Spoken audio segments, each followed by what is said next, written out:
Hello,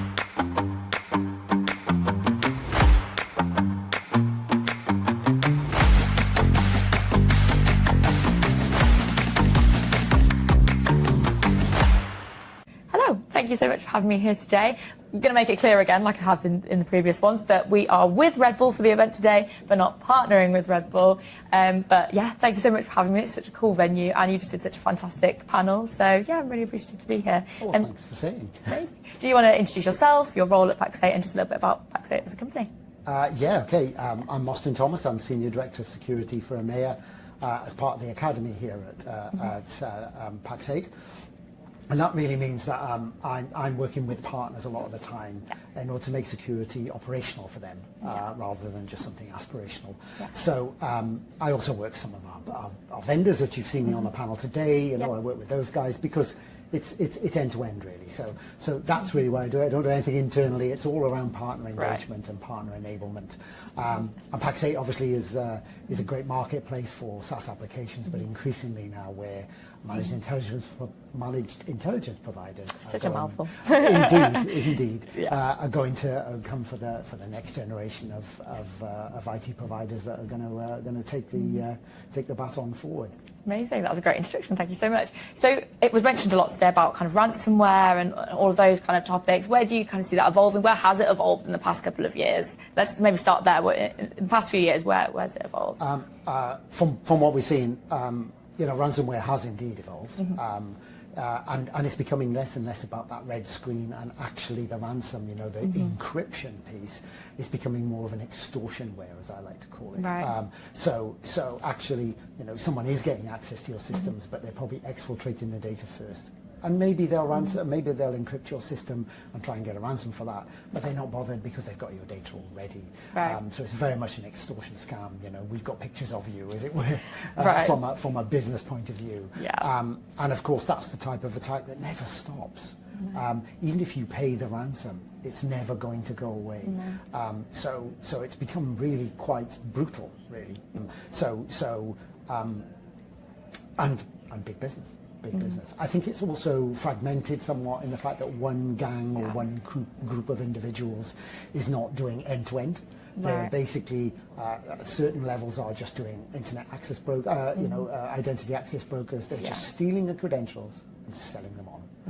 Don't do anything else. Whereas the ransomware gangs themselves are buying those credentials, doing the work, earning the money and what have you. So it's become a whole ecosystem, very much like the MSP stroke MIP. So many acronyms. You know, but there's a whole sort of under the waterline, a mirror image of what's going on above, if you know what I mean. They've got sales enablement, and they've got customer support, and they've got everything going on to make their business work really well in the same way that we have in our you know, legitimate world. So yes, okay, we're probably going to mention AI a few times in this interview. It has to happen, always does. And I think from ransomware point of view, that's just making that initial access much easier. So, you know, I can write a great phishing email, or I can write a great script to get in, but now I can do it in 200 languages. With absolute local nuanced language, no problem whatsoever.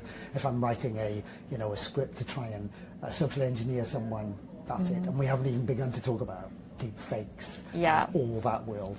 Let's just stick to the basics. So AI is going to supercharge that as well. So I think we'll see ransomware still probably be the number one factor that businesses assess as risk, because of all those reasons, really. Why wouldn't you do it if you were a criminal? Why wouldn't you? It's extremely profitable. And I think a lot of them as well are not only about the money, it's about the power and control. And even looking a bit further ahead, we're looking at gangs stealing data to later encrypt when quantum becomes something. So steal now, encrypt. Another layer. And you know, this is all backed. And we've recently seen Iranian-backed hackers doing this sort of thing because they can.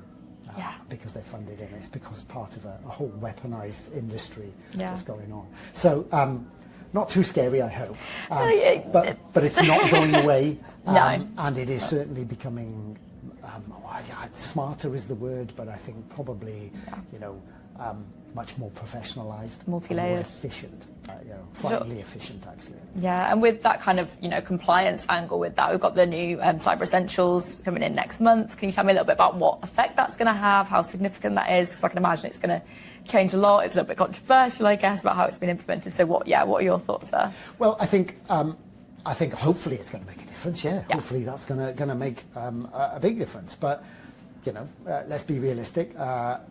If it makes a small difference, that will be good. Yeah. So there's not a huge difference in the question set itself, a little bit, but a lot of it isn't about the posture and about how it's tested and what what the assessors are actually looking for. Yeah. So there's a really where it used to be, well, that might be a fail or that's a bad mark for you. Now it's that's an automatic fail. So things like patching, for instance, we know that if you don't patch within a certain fairly tight window, the criminals reverse engineer that patch and work a way in. So the 14-day patch rule is going to be an auto fail. If you haven't patched within 14 days, that's it. You have failed the whole thing. And sort of identity plus patch is that was going to be my next question. You mentioned it in the talk, and I was like, identity seems to be a massive topic at the moment. Absolutely, yes. So some of the things are tightened up, and I think Aaron mentioned it in the talk. There was, Cyber Essentials Plus assessors, particularly of which obviously the Plus is the practical test of the question set that's being changed, are going to be looking for evidence of, okay, you say that you're educating your employees or your partners, but show me how. How's that actually going to work?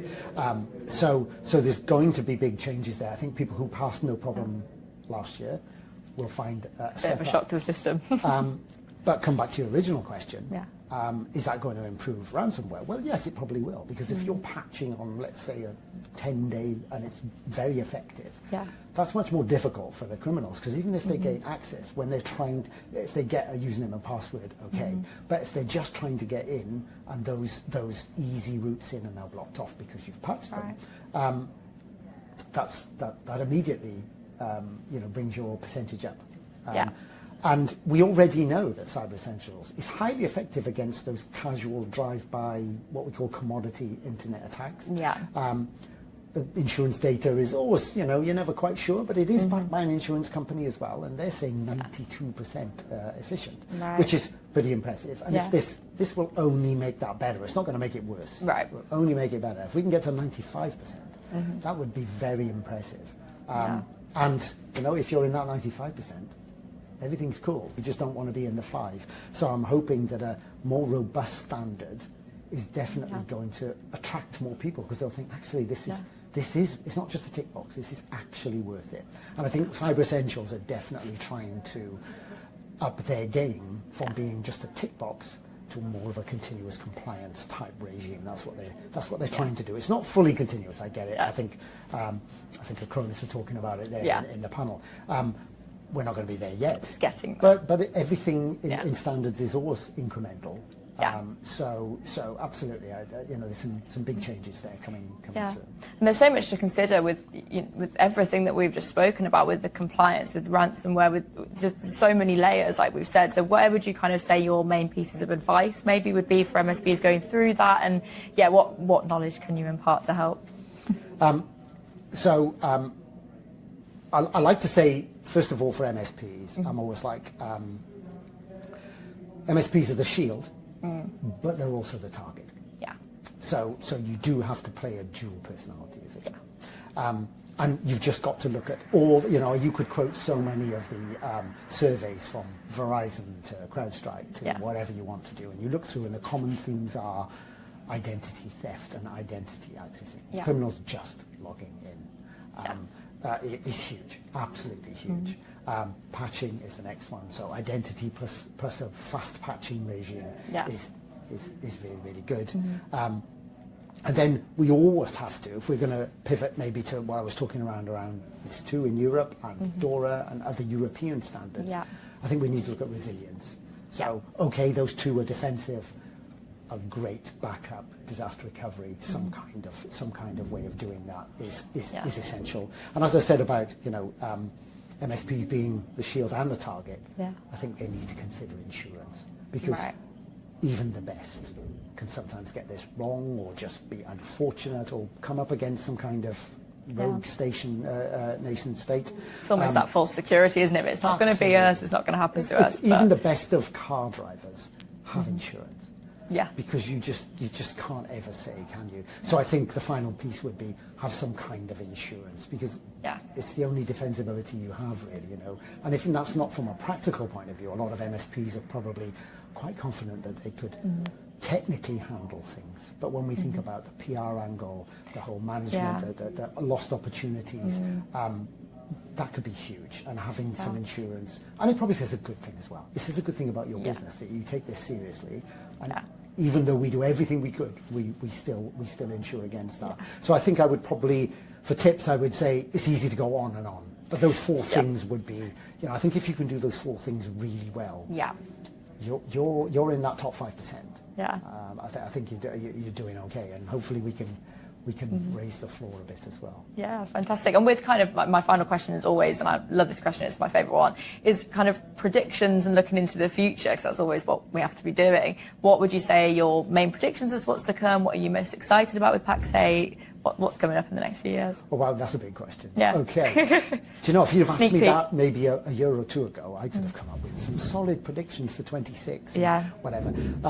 But, you know, recent events over the last 6 months have just made it almost impossible. Whatever I say now is going to be played back in 3 months and be like, it was way off. What were you saying? However, I mean, clearly, AI. And more importantly, we've just seen the Open Claude project, and what have you, you know, where people are using Claude security code, maybe to defend against stuff, but also, obviously, I'm not a bad actor, but I can imagine that they are using exactly the same thing to say, can you find vulnerabilities in this application? And it never sleeps. It just goes away and does that. And that is particularly frightening, really, in the fact that you now have potentially an army of agents that are just continually probing your network to try and get it in. So we're probably going to end up with agents versus agents, and I think that's not that far away. Right.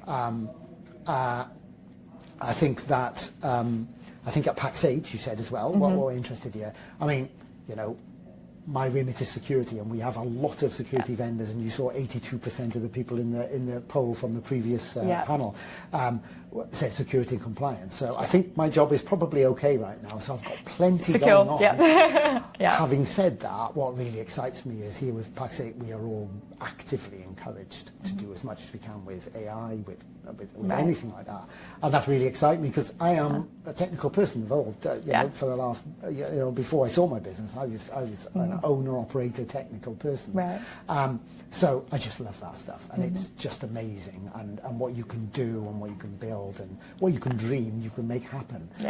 So we're actively encouraged, and we've got a lot of tools, you know, an embarrassment of tools to use, which is so cool. It's just amazing. If I was to parachute my 30-year-old self back into this, I would literally not want to leave. It's definitely the time to be in it. For absolutely. Sure. So that's what excites me about that. And from a cybersecurity point of view, yes, all the downside, but from an MSP cybersecurity point of view, I think that compliance, that part of the world is going to become so important, and even more so with AI, because we're going to have to secure the data.